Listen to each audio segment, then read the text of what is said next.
Hello दोस्तों, नमस्कार। आज के इस वीडियो में हम बात करेंगे टेंस के बारे में और सीखेंगे टेंस क्या होते हैं। टेंस रिप्रेजेंट करता है, बताता है टाइम के बारे में, समय के बारे में बात करता है। टाइम जो टेंस होते हैं वो बताते हैं समय के बारे में। और टेंस मुख्यतः तीन प्रकार के होते हैं। Number 1 is present tense, second is past tense and third is future tense. Present tense का मतलब होता है वर्तमान समय, जो समय अभी चल रहा है। यदि उस समय की बात की जा रही है तो वह प्रेजेंट टेंस होगा। पास्ट टेंस का मतलब होता है भूतकाल, यानी कि जो समय बीत चुका है, जिस समय बीत चुका है उसके लिए भूतकाल की बात हुई। और फ्यूचर का मतलब होता है भविष्यत काल, यानी कि जो समय अभी आएगा, जो समय आया नहीं है, उस समय की बात की जा रही है तो वो होगा फ्यूचर टेंस।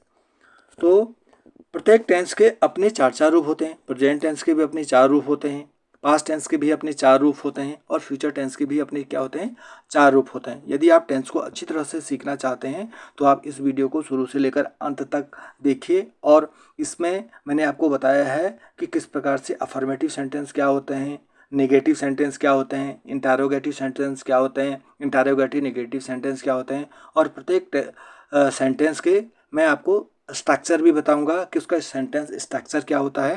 तो इस प्रकार से आप सीखने में आपको काफ़ी मदद मिलेगी। तो आगे देखते हैं प्रेजेंट टेंस के चार रूप क्या क्या होते हैं। प्रेजेंट टेंस के अपने चार रूप हैं। Present indefinite tense, present continuous tense, present perfect tense, present perfect continuous tense. तो इसी प्रकार पास्ट टेंस के भी अपने चार रूप हैं। तो वो हो जाएंगे past indefinite tense, past continuous tense, past perfect tense, past perfect continuous. उसी प्रकार फ्यूचर टेंस के भी अपने चार रूप हैं। Future indefinite tense, future continuous tense, future perfect tense, future perfect continuous tense. तो आपने देखा कि अगर आप इन चारों को याद कर लें और बाद में प्रेजेंट टेंस के आगे प्रेजेंट प्रेजेंट प्रेजेंट लगाते जाइए, पास्ट टेंस के पीछे पास्ट पास्ट पास्ट पास्ट लगाते जाइए, फ्यूचर टेंस के आगे फ्यूचर फ्यूचर फ्यूचर लगाते जाओगे तो ये चार चार रूप सबके हो जाएंगे। तो आगे हम देखते हैं। आज के इस वीडियो में हम बात करेंगे प्रेजेंट कंटिन्यूअस टेंस के बारे में और सीखेंगे कि प्रेजेंट कंटिन्यूअस टेंस क्या होता है, इस काल के वाक्य की पहचान क्या है, इसका सेंटेंस स्ट्रक्चर क्या है, इसके अफर्मेटिव सेंटेंस कैसे बनाते हैं, इसके नेगेटिव सेंटेंस कैसे बनाते हैं, इसके इंटरोगेटिव सेंटेंस कैसे बनाते हैं, इसके इंटरोगेटिव नेगेटिव सेंटेंस कैसे बनाते हैं। तो इस वीडियो में आपको सब कुछ डिटेल में समझाऊंगा, तो इसलिए वीडियो को स्किप ना करें, शुरू से लेकर अंत तक देखें तो आपको समझ में आ जाएगा कि इसका फॉर्मेशन क्या है। और यदि आपने किसी एक टेंस के फॉर्मेशन को सीख लिया तो लगभग सभी टेंसों का फॉर्मेशन एक जैसा ही है, बस उसका टेंस में वाक्य का समय में परिवर्तन होगा, तो उसके स्ट्रक्चर में भी थोड़ा बहुत अंतर आएगा, आप इसको सीख जाएंगे। तो इसको शुरू करते हैं। Present continuous tense. Present continuous tense के वाक्यों की पहचान क्या है, सर्वप्रथम हम देखेंगे। यदि वाक्य के अंत में रहा है, रही है, रहे हैं, रहा हूँ या रही हूँ आदि शब्द आते हैं तो हम समझ जाएंगे कि प्रेजेंट कंटिन्यूअस टेंस की बात हो रही है। और तथा कार्य का जारी रहना या होना वर्तमान काल में जारी पाया जाता है।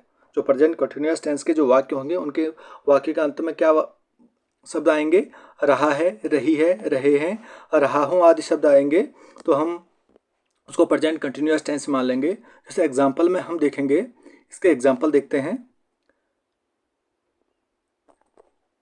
मैं पढ़ रहा हूँ, मैं पढ़ रहा हूँ या मैं पढ़ा रहा हूँ, मैं खेल रहा हूँ, इस प्रकार के वाक्य आएंगे। वर्षा हो रही है, बच्चे खेल रहे हैं, वे लिख रहे हैं, सीता गाना गा रही है, इस प्रकार के वाक्य आएंगे। तो उपरोक्त सभी वाक्यों में हमने देखा कि वाक्य के अंत में रहा है, रही है, रहे हैं या रहे हैं आदि शब्द आ रहे हैं, तो ये प्रेजेंट कंटिन्यूअस टेंस की पहचान है। और साथ ही साथ आप देखिए इसके रूल्स ऑफ ट्रांसलेशन क्या है।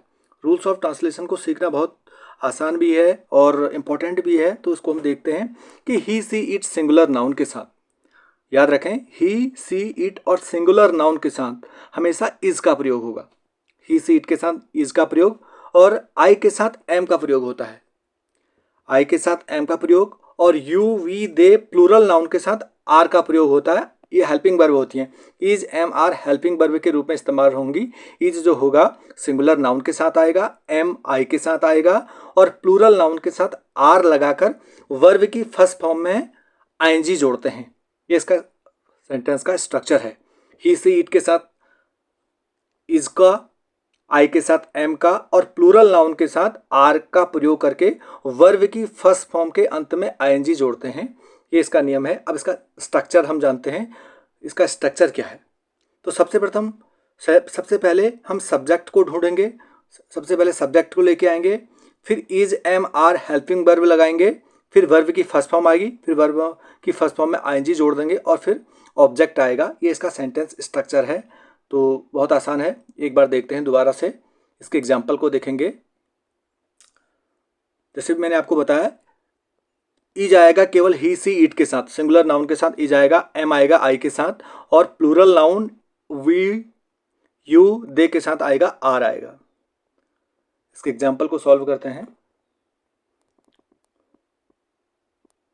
जैसे इसके एग्जाम्पल्स हैं, मैं पढ़ा रहा हूं, मैं पढ़ा रहा हूं, इसके लास्ट में देखें हम रहा हूं आया है। जैसे हम बाजार जा रहे हैं आया है, राहुल खेल रहा है आया है, हम लिख रहे हैं, ये आया है इसके वाक्य के अंत में। अभी हमने इसका स्ट्रक्चर देखा। स्ट्रक्चर में यही था कि सबसे पहले सब्जेक्ट आएगा, सब्जेक्ट के बाद इज एम आर आएगा, फिर उसके बाद वर्ब की फर्स्ट फॉर्म आएगी, वर्ब की फर्स्ट फॉर्म के पीछे आईएनजी लगाएंगे और आईएनजी लगाने के बाद फिर ऑब्जेक्ट आएगा। मैं पढ़ा रहा हूँ, इसीलिए आई ही सी इट के साथ इज लगता है, आई के साथ एम लगता है और प्लूरल नाउन के साथ लगेगा आर। तो देखते हैं, आई एम रीडिंग, मैं पढ़ रहा हूं, आई एम रीडिंग, मैं पढ़ा रहा हूं, आई एम टीचिंग। वही खेल रहे हैं, जैसे वे खेल रहे हो जाएगा दे आर प्लेइंग। हम बाजार जा रहे हैं, दूसरा एग्जाम्पल है, हम बाजार जा रहे हैं। तो सर्वप्रथम वी प्लूरल नाउन है, प्लूरल नाउन के साथ आर आएगा, वर्ब की फर्स्ट फॉर्म है गो, गो में लगाएंगे आईएनजी तो हो जाएगा गोइंग टू मार्केट। राहुल खेल रहा है, राहुल एक सिंगुलर पर्सन है इसलिए इसके साथ इज आएगा, राहुल इज प्लेइंग। हम लिख रहे हैं, हम का मतलब वी प्लूरल नाउन है, प्लूरल नाउन के साथ आर आएगा, वी आर राइटिंग। तो इस प्रकार हमने देखा कि किस प्रकार से बहुत आसान है इसको करना। आप बार बार इसकी प्रैक्टिस कीजिए। यदि आप बार बार सेंटेंसों को बनाने की प्रैक्टिस करेंगे तो आप बहुत आसानी से और बहुत सरलता से इनको बहुत जल्दी जल्दी सीख जाएंगे। तो सीखने का सर्वप्रथम एक ही तरीका है कि आप बार बार उसकी प्रैक्टिस कीजिए। अगर आप बार बार प्रैक्टिस करेंगे तो बार बार प्रैक्टिस करने से आप उसको बहुत आसानी से सीख जाएंगे। अब हम इसके बात करते हैं नेगेटिव सेंटेंस का। नेगेटिव सेंटेंस जो होते हैं वो नेगेटिव सेंटेंस होता क्या है? नेगेटिव सेंटेंस का मतलब होता है नकारात्मक वाक्य। ऐसे वाक्य जिन वाक्यों में अंग्रेजी का नॉट और हिंदी का नहीं शब्द आता है तो वो नेगेटिव सेंटेंस हो गए। जैसे उदाहरण के रूप में हम देखेंगे, वह नहीं खेल रहा है। देखो इसके वाक्य में रहा आया है तो प्रेजेंट कंटिन्यूअस टेंस है और नहीं आया है तो नेगेटिव है, तो इसलिए हो गया प्रेजेंट कंटिन्यूअस का नेगेटिव सेंटेंस है। दूसरा, वे टीवी नहीं देख रहे हैं, वे टीवी नहीं देख रहे, नहीं शब्द आया है तो नेगेटिव है, और रहा है रही आया है तो ये है इसका कंटिन्यूअस टेंस। अब इसका सेंटेंस का स्ट्रक्चर देखते हैं। सेंटेंस का स्ट्रक्चर वही है जो इसका अफर्मेटिव सेंटेंस का था। अफर्मेटिव सेंटेंस का जो स्ट्रक्चर था वो था सब्जेक्ट था, सब्जेक्ट के साथ इज एम आर था, फिर वर्ब की फर्स्ट फॉर्म थी, वर्ब की फर्स्ट फॉर्म में आईएनजी जोड़ते थे, फिर ऑब्जेक्ट लगाते थे। ये इसका अफर्मेटिव सेंटेंस का फॉर्मेशन है। अब इसका नेगेटिव सेंटेंस का अगर हम फॉर्मेशन देखेंगे तो सर्वप्रथम हम लगाएंगे इसमें सब्जेक्ट, फिर वही इज एम आर। ये इज एम आर यहाँ पर हेल्पिंग वर्ब है, फिर हेल्पिंग वर्ब के बाद नॉट आएगा, नॉट के बाद वर्ब की फर्स्ट फॉर्म आएगी, वर्ब की फर्स्ट फॉर्म के बाद आईएनजी और आईएनजी के बाद ऑब्जेक्ट आएगा। ये इसका सेंटेंस फॉर्मेशन है। तो देखते हैं, जैसे उदाहरण पहला था, एग्जाम्पल था, वह नहीं खेल रहा है, तो सर्वप्रथम सब्जेक्ट आएगा ही के बाद हेल्पिंग वर्ब इज के बाद नॉट लगेगा, नॉट के बाद वर्ब की फर्स्ट फॉर्म प्ले और प्ले के पीछे आईएनजी लगाएंगे तो ये हो जाएगा प्लेइंग। दूसरा था, वे टीवी नहीं देख रहे हैं, तो सर्वप्रथम सब्जेक्ट आएगा, सब्जेक्ट इसमें दे हो गया, दे के साथ लगेगा आर के बाद नॉट, नॉट के बाद वॉच में लगाएंगे आईएनजी तो वॉचिंग हो जाएगा टीवी। तो ये इसका सेंटेंस का स्ट्रक्चर था। अब इसका आगे देखते हैं। इसके इंटरोगेटिव सेंटेंस के बारे में बात करेंगे कि इंटरोगेटिव सेंटेंस क्या होते हैं। इंटरोगेटिव सेंटेंस का मतलब होता है कि वे वाक्य जिनमें कोई किसी भी प्रकार का कोई प्रश्न पूछा गया, प्रश्नवाचक वाक्यों को ही इंटरोगेटिव सेंटेंस कहते हैं। जब किसी भी वाक्य में कोई प्रश्न पूछा जाता है तो वो इंटरोगेटिव सेंटेंस हुई। इसमें हम बात करेंगे कि इंटरोगेटिव सेंटेंस का सेंटेंस स्ट्रक्चर क्या है। तो इंटरोगेटिव सेंटेंस के वाक्य के अंत में प्रश्नवाचक चिन्ह आता है। जैसे एग्जाम्पल में हम करेंगे, क्या मैं लिख रहा हूँ, देखिए इसमें रहा हूँ शब्द आया है तो प्रेजेंट कंटिन्यूअस है, और क्या शब्द पहले आया है, क्या मतलब है, प्रश्नवाचक वाक्य है, तो ये प्रश्नवाचक वाक्य हुआ। दूसरा एग्जाम्पल देखते हैं, क्या वे खेल रहे हैं, और इसके अंत में जो प्रश्नवाचक वाक्य होगा उसके वाक्य के अंत में प्रश्नवाचक चिन्ह अवश्य होगा। इस प्रकार का एक चिन्ह हो गया। तो इसका सेंटेंस का स्ट्रक्चर क्या है ये देखते हैं, और इसका सेंटेंस का जो स्ट्रक्चर होगा, सर्वप्रथम is am are, helping verb सबसे पहले आ जाएगी। जब भी हम इंटरोगेटिव सेंटेंस बनाएंगे इसकी हेल्पिंग वर्ब पहले आएगी। Helping verb is am are है। Is am are according to sentence के होगी। अगर सिंगुलर नाउन है तो इज आएगा, अगर आय है तो एम आएगा, अगर प्लूरल नाउन है तो आर आएगा। उसके बाद सब्जेक्ट आएगा, सब्जेक्ट के बाद वर्ब की फर्स्ट फॉर्म आएगी, फिर वर्ब की फर्स्ट फॉर्म में हम जोड़ देंगे आईएनजी, और आईएनजी के बाद ऑब्जेक्ट और क्वेश्चन मार्क जरूर आएगा। ये इसका सेंटेंस का फॉर्मेशन है। अब जैसे अभी ऊपर हमने एक एग्जाम्पल किया था, उस एग्जाम्पल को इस फॉर्मूले के आधार पर करते हैं। जैसे था, क्या मैं लिख रहा हूँ, तो देखते हैं इसमें आया है मैं, आया है मैं के साथ यानी कि आई आया है, आई के साथ एम आएगा, और हेल्पिंग वर्ब पहले आ जा रही है तो पहले आ जाएगा एम आई राइटिंग। मैं आशा करता हूँ कि आपको यह समझ में आ रहा होगा। यदि आपको समझ में आ रहा है तो चैनल को लाइक करें, शेयर करें, सब्सक्राइब करें, और इसी प्रकार से मैं सभी टेंस की आपके लिए सीरीज़ लेके आऊँगा जो आपको सीखने में काफ़ी मदद करेगा। दूसरा एग्जाम्पल है, क्या वे खेल रहे हैं, तो इसमें वे आया है, वे यानी कि प्लूरल है, प्लूरल का मतलब है तो आर आएगा, तो आर से स्टार्ट करेंगे, आर दे प्ले। तो इसके इंटरोगेटिव सेंटेंस भी हो गए। अब हम बात करते हैं इसके इंटरोगेटिव नेगेटिव सेंटेंस के बारे में। अब इंटरोगेटिव नेगेटिव सेंटेंस क्या कैसे वाक्य होते हैं? ऐसे वाक्य जिनमें प्रश्नवाचक चिन्ह भी हो और प्लस नेगेटिव बात भी हो रही हो। नेगेटिव का मतलब होता है नॉट, अंग्रेजी का नॉट या हिंदी का नहीं शब्द आएगा तो वो नेगेटिव वाक्य हुआ। तो ऐसे वाक्य जिनमें प्रश्न भी पूछा जा रहा है और साथ ही साथ नकारात्मक वाक्य भी है, इंटरोगेटिव नेगेटिव सेंटेंस है। इसको किस प्रकार से सॉल्व करते हैं, इसका क्या फॉर्मेशन है, ये भी मैं आपको बताता हूँ। तो सर्वप्रथम क्या है कि जब भी कोई इंटरोगेटिव सेंटेंस को बनाते हैं, इंटरोगेटिव सेंटेंस को बनाने के लिए या इंटरोगेटिव नेगेटिव सेंटेंस को बनाने के लिए उसका जो फॉर्मेशन है, इंटरोगेटिव सेंटेंस का जो फॉर्मेशन था उसमें हम क्या कर रहे थे, हेल्पिंग वर्ब को पहले ले आते। तो सर्वप्रथम हेल्पिंग वर्ब आ जाएगी, हेल्पिंग वर्ब के आने के बाद फिर सब्जेक्ट आ जाएगा, सब्जेक्ट के बाद फिर नॉट लगा देंगे, फिर वर्ब की फर्स्ट फॉर्म लगाएंगे, उसके पीछे आईएनजी जोड़ देंगे, फिर ऑब्जेक्ट और क्वेश्चन मार्क। जैसे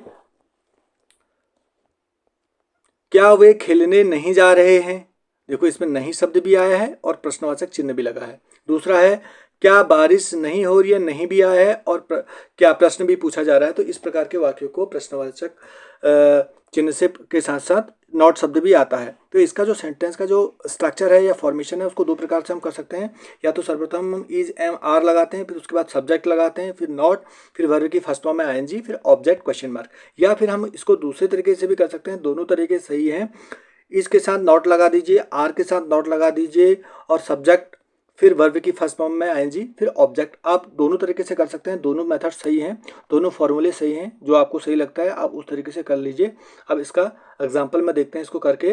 जैसे क्या बारिश नहीं हो रही है, तो देखो इसमें बारिश नहीं हो रही है तो इसमें इट आया है, तो इट के साथ क्या लगता है, इज लगेगा, और उसके बाद नॉट, नॉट के बाद रेन, रेन के पीछे आईएनजी लगा देंगे तो रेनिंग। तो इस प्रकार से करना बहुत आसान है, बार बार आप इनकी प्रैक्टिस कीजिए। अगर आप प्रैक्टिस करेंगे तो आपको समझ में आएगा। अब मैं आगे आपको अफर्मेटिव सेंटेंस का स्ट्रक्चर, नेगेटिव सेंटेंस का स्ट्रक्चर, इंटरोगेटिव सेंटेंस का स्ट्रक्चर और इंटरोगेटिव नेगेटिव सेंटेंस का स्ट्रक्चर के साथ साथ मैं कुछ एग्जांपल भी कराऊंगा ताकि आपको समझने में बहुत आसानी होगी।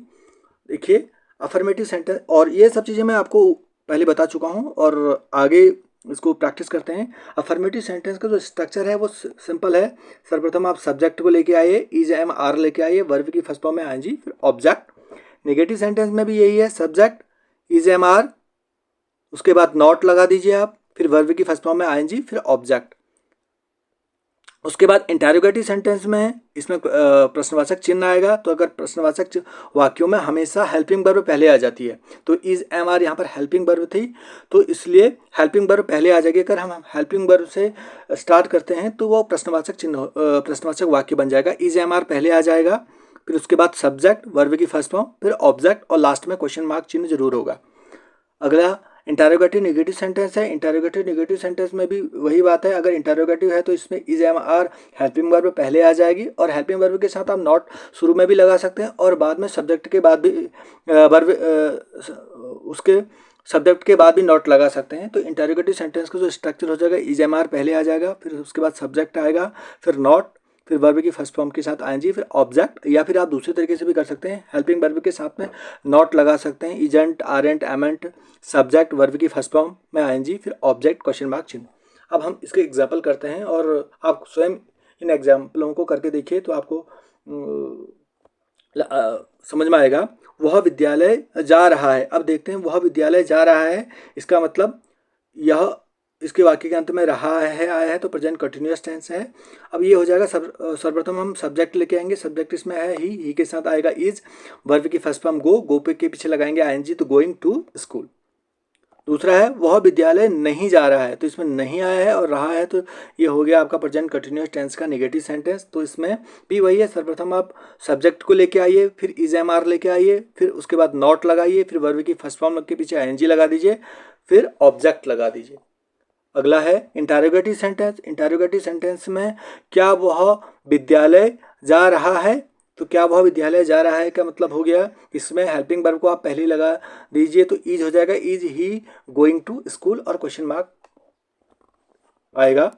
अगला है interrogative negative sentence. Interrogative negative sentence को देख करते हैं हम, क्या वह विद्यालय नहीं जा रहा है, नहीं भी आ रहा है और क्या भी आया है, तो इंटरोगेटिव नेगेटिव सेंटेंस है। इसमें क्या करेंगे, हम सर्वप्रथम आगे ले आएंगे हेल्पिंग वर्ब को, is he not going to school और प्रश्नवाचक चिन्ह आएगा। अगला एग्जाम्पल करते हैं, सरला गाना गा रही है, तो देखो रही है आया है तो सब्जेक्ट पहले आ जाएगा सरला, उसके बाद उसके साथ इज आएगा क्योंकि सरला एक सिंगुलर नाउन है, इसके साथ इज लगेगा और वर्ब की फर्स्ट फॉर्म होगी सिंग, सिंग के पीछे आईएनजी लगा देंगे, सिंगिंग, सरला इज सिंगिंग हो गया। दूसरा, वे नहीं पढ़ रहे हैं, नहीं शब्द भी आया है और रहे भी आया है, रहे हैं आया है तो ये हो जाएगा दे आर नॉट रीडिंग। अगला है वे पढ़ नहीं रहे हैं, तो क्या भी आया है इसमें और नहीं भी आया है तो ये इंटरोगेटिव नेगेटिव हो जाएगा, तो आर दे नॉट रीडिंग। तो इस प्रकार से हमने देखा कि किस प्रकार से इनको किया जाता है। तो आप, अगर आपको यह वीडियो अच्छा लगा है तो वीडियो को लाइक करें, शेयर करें, सब्सक्राइब करें और घंटे के आइकन को जरूर दबा दीजिए ताकि आपको आने वाली वीडियो की नोटिफिकेशन मिलती रहे। इस प्रकार से मैं आपके लिए बहुत सारी वीडियो लेके आऊँगा जो आपको इंग्लिश ग्रामर सिखाने में काफ़ी हेल्पफुल होंगे। धन्यवाद, नमस्कार।